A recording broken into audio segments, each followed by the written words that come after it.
Hello everyone, உங்க எல்லாரையும் welcome பண்றது நான் உங்க மலர். ஸ்கோர் கிளவர்ல இருந்து ஒரு இங்கிலீஷ் லாங்குவேஜ் கோச். இந்த எடிட்டோரியல்ஸ்ல இருக்கிற இம்பார்ட்டன்ட் vocabularies-ஓட பிரீமியம் PDF உங்களுக்கு ஃப்ரீயா வேணும்னா நம்ம ஸ்கோர் கிளவர் டெலிகிராம் சேனல்ல ஜாயின் பண்ணிக்கோங்க. சேனலோட லிங்க் டிஸ்கிரிப்ஷன்ல கொடுத்திருக்கேன். நம்ம இப்போ எடிட்டோரியல்குள்ள போகலாம். உங்களுக்கு புரியலனா feel free to pause and analyze every sentence. புரிஞ்சதுக்கு அப்புறம் முடிஞ்சா அந்த சென்டென்ஸை 2 தடவை கொஞ்சம் சத்தமாக படிச்சு பாருங்க. பிகினர்ஸ் இப்படி பண்ணா 6 monthsல உங்க இங்கிலீஷ் நாலேஜ்ல ஒரு பெரிய இம்ப்ரூவ்மெண்ட்டை பார்ப்பீங்க. So, let's start with the first editorial. Title: Step Up on Corporate Environmental Responsibility. Step Upனா முன்னே வாங்க, அதாவது கார்ப்பரேட் நிறுவனங்களின் சுற்றுச்சூழல் பொறுப்பு பத்தி பேச போறோம். Subtitle: CSR as a corporate obligation can support costs of restoring grasslands. CSR ஒரு கார்ப்பரேட் கடமையா பார்த்தா அது புல்வெளிகளை சரி செய்கிற செலவுகளுக்கு உதவ முடியும். The December 19 judgment by a Supreme Court bench. December 19ஆம் தேதி சுப்ரீம் கோர்ட் பெஞ்ச் கொடுத்த தீர்ப்பு. Placing corporate environmental responsibility inside the legal meaning of corporate social responsibility, CSR. Corporate நிறுவனங்களின் சுற்றுச்சூழல் பொறுப்பை கார்ப்பரேட் சமூக பொறுப்பு, அதாவது CSR-இன் சட்டப்பூர்வ அர்த்தத்திற்குள்ள கொண்டு வந்திருக்கு. Reframes how the court reads CSR in Indian company law. இது இந்திய நிறுவனங்கள் சட்டத்துல CSR-ஐ நீதிமன்றம் எப்படி பார்க்குதுங்கிறதையே மாற்றி அமைக்குது. While continuing its attempts since 2021, 2021 அது செஞ்சிட்டு வர முயற்சிகளை தொடர்ந்துகிட்டே. To reduce deaths of great Indian bustards from power infrastructure. Power infrastructureனால Great Indian bustardsங்கிற பறவைகள் இறப்பதை குறைக்க முயற்சி பண்ணுது. The bench has treated the CSR regime as an enforceable obligation. இந்த பெஞ்ச் CSR முறையை ஒரு கட்டாயமாக செயல்படுத்த வேண்டிய கடமையா பார்த்திருக்கு. Rather than an undertaking at company's discretion. கம்பெனிகளோட விருப்பப்படி செய்யற ஒரு விஷயமா பார்க்காம. While also reading social responsibility to include environmental and wildlife protection, அதே நேரத்துல சமூக பொறுப்புங்கிறது சுற்றுச்சூழல் மற்றும் வனவிலங்கு பாதுகாப்பையும் உள்ளடக்கியதுன்னு சொல்லியிருக்கு. Through the Companies Act itself. இத Companies Act மூலமாகவே சொல்லியிருக்கு. According to the court, a corporation as a legal person, கோர்ட்டை பொறுத்தவரை ஒரு கார்ப்பரேஷன் சட்டப்படி ஒரு நபராக கருதப்படுது. Shares the duty under Article 51 AG. அதனால Article 51 AG இன் கீழே இருக்கிற கடமையையும் அது பகிர்ந்துக்குது. Which means, spending CSR funds on environmental measures can be framed. அப்படின்னா CSR நிதியை சுற்றுச்சூழல் நடவடிக்கைகளுக்காக செலவு பண்றத வெறும் தர்மம் பண்றதா பார்க்காம ஒருத்தரோட அரசியலமைப்பு கடமையை நிறைவேற்றதா பார்க்கலாம். For Great Indian bustards, the court has thus strengthened the legal basis. Great Indian bustards விஷயத்துல கோர்ட் இப்படி சட்டப்பூர்வமான அடிப்படையை வலுப்படுத்தியிருக்கு.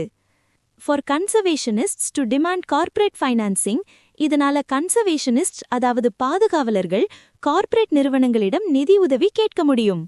For projects to recover species endangered by corporate activity, corporate செயல்பாடுகளால் அழிந்து போற உயிரினங்களை மீட்கும் திட்டங்களுக்காக. The court's 2021 interim order restricted overhead transmission lines across 99,000 square kilometers. கோர்ட்டோட 2021 இடைக்கால உத்தரவு 99,000 சதுர கிலோமீட்டர் பரப்புக்கு மேல போற overhead transmission linesக்கு தடை விதிச்சது. And required a committee-led approach to feasibility and undergrounding. ஃபீசிபிலிட்டினா சாத்தியக்கூறு. சோ அந்த லைன்ஸை தரைக்கடியில கொண்டு போறதோட சாத்தியக்கூறுகளை ஆராய ஒரு கமிட்டியையும் அமைச்சது. In 2024, it constituted an expert committee. 2024 அது ஒரு expert கமிட்டியை அமைச்சது. To balance species protection with climate commitments and renewable energy build-out. உயிரின பாதுகாப்பு, பருவநிலை மாற்றத்திற்கான வாக்குறுதிகள், renewable energy உருவாக்கம், இது எல்லாத்தையும் சமநிலைப்படுத்த. Which the new order has operationalized. இப்ப வந்திருக்கிற இந்த புதிய உத்தரவு அதை செயல்படுத்தியிருக்கு. If CSR and project-linked financing become easier to compel, CSR-ஐயும் ப்ராஜெக்ட்களோட இணைந்த நிதியையும் கட்டாயப்படுத்துறது சுலபமானா அது குஞ்சுகளை வளர்த்து விடுறதுக்கான தொடர் செலவுகளுக்கு உதவ முடியும். And of restoring grasslands and maintaining them. அப்புறம் புல்வெளிகளை மீட்டு பராமரிக்கவும் உதவ முடியும். However, the verdict is also a legal interpretation. ஆனா இந்த தீர்ப்பு ஒரு சட்டபூர்வமான விளக்கம் மட்டுமே. It does not specify which companies must pay how much, where, when and with what audit trail. எந்தெந்த கம்பெனிகள் எவ்வளவு, எங்கே, எப்போ கட்டணும்னு இது சொல்லல. அதுக்கான ஆடிட் ட்ரெயில் என்னன்னும் சொல்லல. The penalty for non-compliance will remain according to existing provisions. இத பின்பற்றாததற்கான தண்டனை ஏற்கனவே இருக்கிற விதிகளின்படிதான் இருக்கும். The court's shift from a large area approach as in its 2021 order, கோர்ட்டோட 2021 உத்தரவிலிருந்த மாதிரி ஒரு பெரிய பரப்பளவு அணுகுமுறையிலிருந்து கோர்ட் மாறி to revised priority areas, இப்போ திருத்தப்பட்ட முன்னுரிமை பகுதிகளுக்கு வந்திருக்கு. Also reduces conflict with renewable energy deployments. இது renewable energy திட்டங்களோட ஏற்படுற மோதல்களையும் குறைக்குது. While pushing some of the owners to accurate mapping of habitats. ஓனர்ஸ்னா பொறுப்பு. இதுல வர்ற சில பொறுப்ப அந்த பறவைகளோட வாழ்விடங்களை சரியா மேப் பண்றது மேல தள்ளுது. A problem given bustards move around. இது ஒரு சிக்கலான விஷயம். ஏனா bustards இடம் மாறிக்கிட்டே இருக்கும். And infrastructure risks can lie outside formal boundaries. மேலும் இன்ஃப்ராஸ்ட்ரக்சர்னால வர்ற ஆபத்துகள் வரையறுக்கப்பட்ட எல்லைகளுக்கு வெளியேயும் இருக்கலாம். The judgment improves the legal position. இந்த தீர்ப்பு சட்டபூர்வமான நிலையை மேம்படுத்துது. For getting companies to pay for prevention and recovery. தடுப்பு மற்றும் மீட்பு நடவடிக்கைகளுக்காக கம்பெனிகளை பணம் செலுத்த வைக்க. And specifies a narrower but more detailed habitat and infrastructure plan. மேலும் ஒரு குறுகிய ஆனா விரிவான வாழ்விடம் மற்றும் இன்ஃப்ராஸ்ட்ரக்சர் திட்டத்தை குறிப்பிடுது. Whether it is sufficient. இது போதுமானதா இல்லையாங்கிறது will depend less on the doctrine it announces. அது அறிவிக்கிற கொள்கையை விட and more on whether governments and utilities can deliver the undergrounding and rerouting work at the required pace. அரசாங்கங்களும் மின்துறை நிறுவனங்களும் தரைக்கடியில கேபிள் படிக்கிற வேலையையும் வழிமாற்ற வேலையையும் தேவையான வேகத்துல செய்யுதாங்கிறத பொறுத்துதான் இருக்கு. And whether corporate funding translates to outcomes on the ground. அப்புறம் அந்த கார்ப்பரேட் நிதி உண்மையிலே களத்துல நல்ல விளைவுகளை ஏற்படுத்துதாங்கிறதையும் பொறுத்துதான் இருக்கு. இந்த எடிட்டோரியலோட டோன் ஒரு கோர்ட் தீர்ப்பை அனலைஸ் பண்ணி அடுத்து என்ன நடக்கணும்னு சஜஸ்ட் பண்ற மாதிரி இருக்கு. So, the tone is analytical and suggestive. ஒரு சின்ன பிரேக். உங்க vocabulary, idioms and phrases, phrasal verbs இதெல்லாம் சுலபமா மெமரைஸ் பண்ணணுமா? கூகுள் பிளே ஸ்டோர்ல இருக்கிற நம்ம ஸ்கோர் கிளவர் ஆப்பை ட்ரை பண்ணி பாருங்க. ஒரு யூனிக் லேர்னிங் டெக்னிக் யூஸ் பண்ணி ஒரே தடவை படிச்சா போதும் மறுபடியும் மறக்கவே மாட்டீங்க. இந்த புது பாட்காஸ்ட் இனிஷியேட்டிவ் பத்தி உங்க ஃபீட்பேக்கை கமெண்ட்ஸ்ல சொல்லுங்க. இப்படி ஒரு பாட்காஸ்ட் கிரியேட் பண்ண நிறைய எஃபர்ட் ஆகுது. சோ உங்க சப்போர்ட் எங்களுக்கு a lot of meaning கொடுக்கும். சோ ப்ளீஸ் லைக் பண்ணுங்க, ஃப்ரெண்ட்ஸ் கூட ஷேர் பண்ணுங்க, மறக்காம சப்ஸ்கிரைப் பண்ணுங்க. ரிவார்ட்ஸ் நிறைய இருக்கு. இந்த vocabulary-ல ஜாயின் பண்ண டிஸ்கிரிப்ஷன்ல இருக்கிற லிங்கை கிளிக் பண்ணுங்க. See you there. Okay, let's move to the second editorial. Title: Unrest Unlimited on the Crisis in Bangladesh. Unrest Unlimitedனா கட்டுக்கடங்காத அமைதியின்மை, பங்களாதேஷ்ல இருக்கிற நெருக்கடிய பத்தி. Subtitle: Mohammad Yunus lacks the legitimacy to steer Bangladesh through the latest crisis. Mohammed யூனிஸ்க்கு இந்த சமீபத்திய நெருக்கடியிலிருந்து பாங்க்ளாதேஷ வழிநடத்த தேவையான சட்டபூர்வமான அங்கீகாரம் இல்லை. The violent unrest that rocked Bangladesh on Thursday night. வியாழக்கிழமை ராத்திரி பாங்க்ளாதேஷ உலுக்கிய வன்முறை. Following the death of Sharif Osman Hadi. Sharif Osman ஹாதிங்கிறவரோட மரணத்துக்கு பிறகு a prominent youth leader of the July 2024 uprising. July 2024 எழுச்சியோட ஒரு முக்கிய இளைஞர் தலைவர் அவரு. Against Prime Minister Sheikh Hasina's government, பிரதமர் ஷேக் ஹசீனா அரசாங்கத்துக்கு எதிரான எழுச்சி அது was both a reflection of where the country stands today, அது அந்த நாடு இன்னைக்கு எந்த நிலையில இருக்குங்கிறதோட பிரதிபலிப்பு, and a warning of what lies ahead, அப்புறம் எதிர்காலத்துல என்ன நடக்கப் போகுதுங்கிறதுக்கான ஒரு எச்சரிக்கையாவும் இருக்கு. ஹாதி, an Islamist and a virulent critic of India. ஹாதி ஒரு இஸ்லாமிஸ்ட் மற்றும் இந்தியாவோட ஒரு விருலண்ட் கிரிட்டிக். விருலண்ட்னா கடுமையான அல்லது தீவிரமான. சோ இந்தியாவோட ஒரு தீவிர விமர்சகர். played a key role in transforming the July uprising. July எழுச்சியை மாற்றுவதில் ஒரு முக்கிய பங்கு வகிச்சாரு. into a broader movement aimed at remaking the country. நாட்டை மீண்டும் உருவாக்குவதை நோக்கமாக கொண்ட ஒரு பரந்த இயக்கமாக.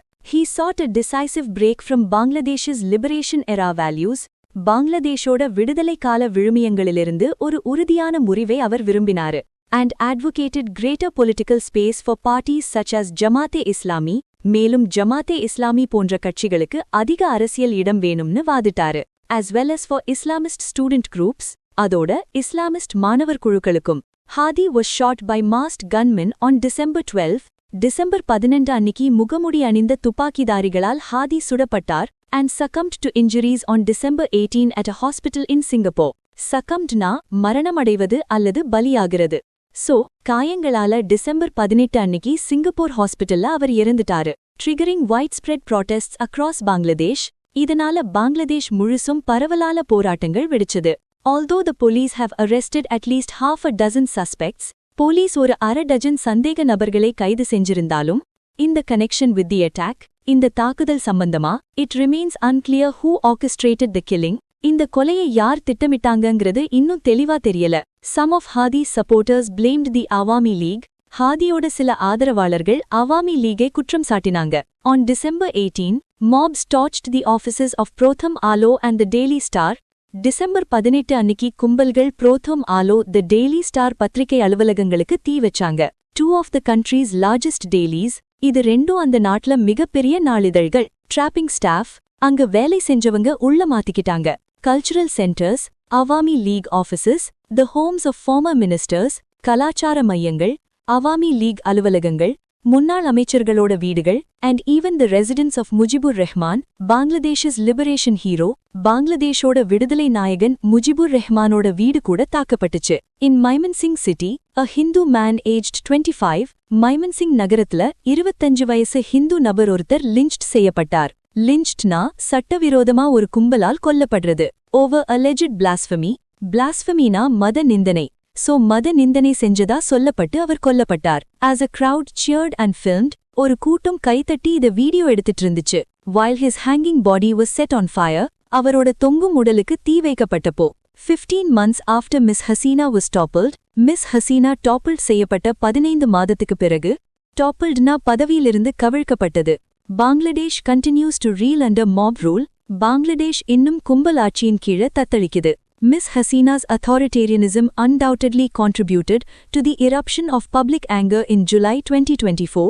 Miss Hasinaவோட சர்வாதிகாரம்தான் ஜூலை 2024ல மக்கள் கோபம் வெடிக்கிறதுக்கு ஒரு காரணம் என்பதில் சந்தேகமே இல்ல. Her fall offered Bangladesh a chance to begin anew. அவரோட வீழ்ச்சி பங்களாதேஷுக்கு புதுசா தொடங்க ஒரு வாய்ப்பு கொடுத்துச்சு. Grounded in reconciliation, pluralism and democracy. சமரசம், பன்மைத்துவம், ஜனநாயகம் அடிப்படையில. That opportunity has since been squandered. ஆனா அந்த வாய்ப்பு வீணடிக்கப்பட்டுச்சு. Squanderedனா வீணடிக்கப்பட்டது. The period following the uprising saw widespread violence against minorities. அந்த எழுச்சிக்கு பிறகான காலகட்டத்துல சிறுபான்மையினருக்கு எதிரா பரவலான வன்முறை நடந்துச்சு. and Awami League workers, அப்புறம் அவாமி லீக் தொண்டர்களுக்கு எதிராகவும். The Awami League and its student wing, the Chhatra League were banned. Awami லீகும் அதோட மாணவர் பிரிவான சாத்ரா லீகும் தடை செய்யப்பட்டுச்சு. while the ban on Jamaat-e Islami was lifted, ஆனா ஜமாத்தே இஸ்லாமி மேல இருந்த தடை நீக்கப்பட்டுச்சு. Muhammad Yunus failed to keep Islamist forces who have a dark past in check. ஒரு இருண்ட கடந்த காலத்தை கொண்ட இஸ்லாமிஸ்ட் சக்திகளை முஹம்மது யூனுஸால கட்டுப்படுத்த முடியல.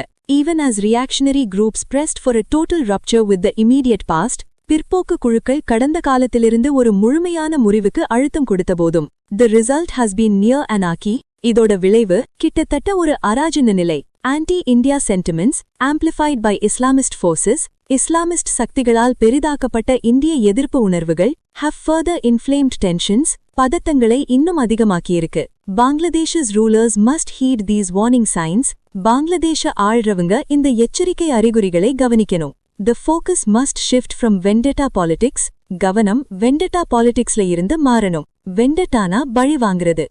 பழிவாங்கும் அரசியல்ல இருந்து கவனம் மாறணும். To rebuilding state capacity and restoring law and order, அரசின் திறனை மீண்டும் கட்டமைப்பதற்கும் சட்டம் ஒழுங்கை மீட்டெடுப்பதற்கும். Mr. Yunus appears to lack either the legitimacy or the resolve. Mr. Yunus கிட்ட சட்டபூர்வமான அங்கீகாரமோ அல்லது உறுதியோ இல்லாம இருக்கு. To steer the country through this crisis, இந்த நெருக்கடியிலிருந்து நாட்டை வழிநடத்த. For Bangladesh, the only viable path forward, பங்களாதேஷுக்கு முன்னால இருக்கிற ஒரே சாத்தியமான பாதை lies in inclusive elections with the participation of all the major political parties. எல்லா முக்கிய அரசியல் கட்சிகளும் பங்கேற்கிற ஒரு உள்ளடக்கிய தேர்தல்ல தான் இருக்கு.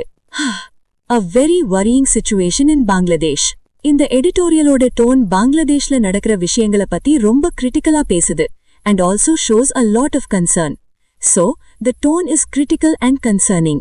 Podcast முடிய போகுது. ஆனா உங்க லேர்னிங் முடியக்கூடாது.